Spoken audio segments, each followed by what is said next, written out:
Multiplications of monomial by binomials. Gagawin lang natin ay i-multiply itong nasa labas sa lahat ng nandito sa loob. Itong negative 3x at itong negative 5x squared.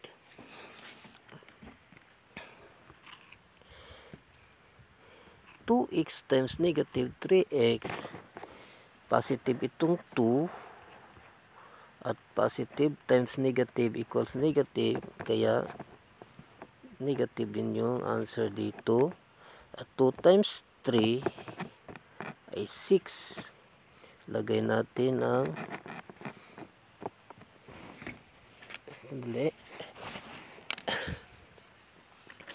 variables.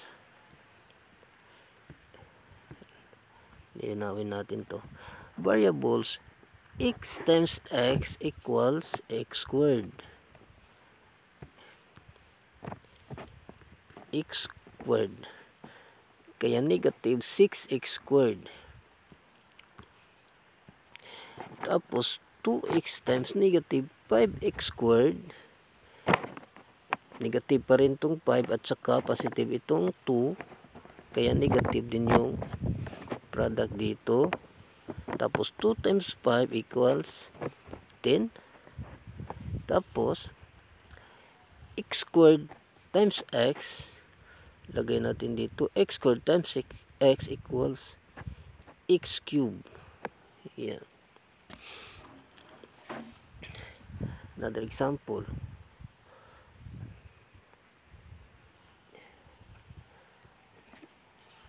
Next example, a times a squared minus a cube. Ganun pa rin, i-multiply itong nasa labas sa lahat ng nandito sa loob. Lagyan lang natin ng exponent na 1 itong nasa labas. Ganun pa rin yung value niya. Okay. Ito. Yan. A times a squared. Ito first times a squared equals a. Tapos 1 times 1 plus 2 equals 3. Palitan natin ng itim. 3. Dito sa pangalawa.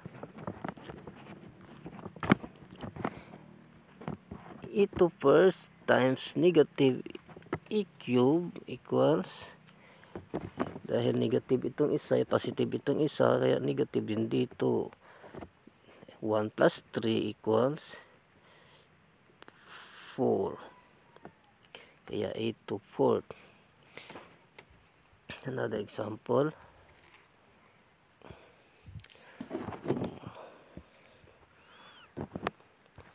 Two x squared times 3 minus x to 4. 2 times 3 equals, pareho silang positive, kaya positive din itong product. 2 times 3 equals 6. Lagay natin itong exponent ng exponent itong variables na x at saka exponent na 2.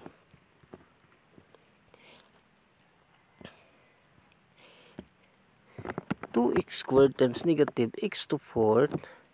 Lagay natin dito ng ang 2. Negative pa rin siya, 2. Tapos x squared, lagay muna natin itong x. Add natin itong 2 at saka itong 4, which is 6.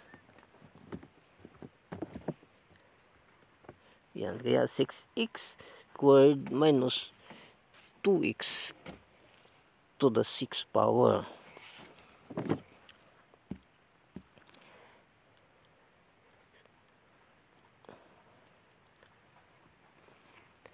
Another example. Okay. Ano ba to? 4a 4a times 1 minus 2 2ab. Okay ba to? Okay. 4a times 1 equals syempre 4a, tapos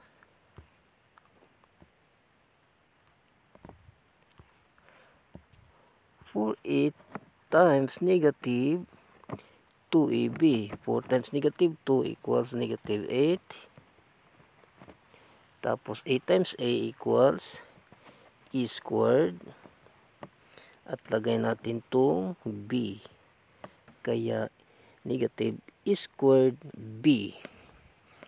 Okay, thank you.